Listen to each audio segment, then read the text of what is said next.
Hi, I'm Abriel and I'm here to show how to make a pancake. Here are the ingredients.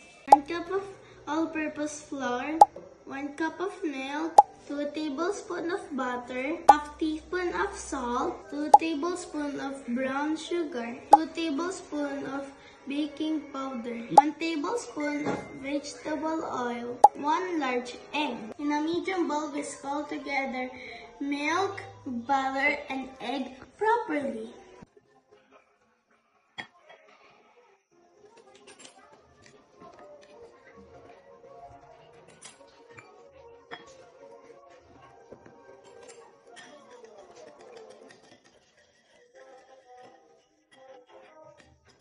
Add flour, salt, and sugar, and baking powder. Combine thoroughly until there is no lumps.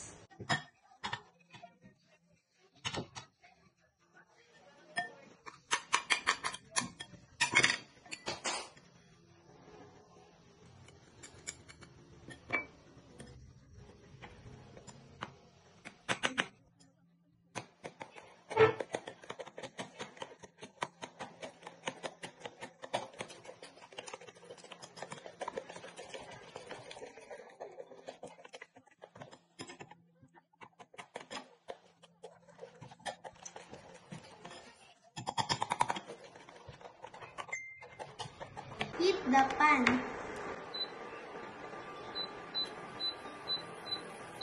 Brush it with oil completely.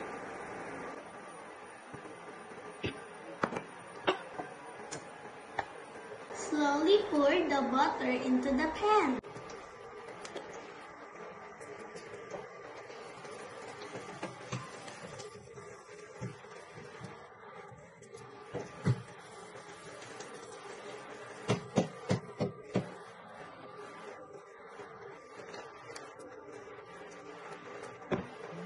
Cook until bubbles appear.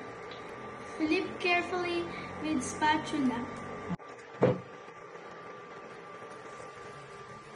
Cook until brown both sides. Serve it with your favorite topping.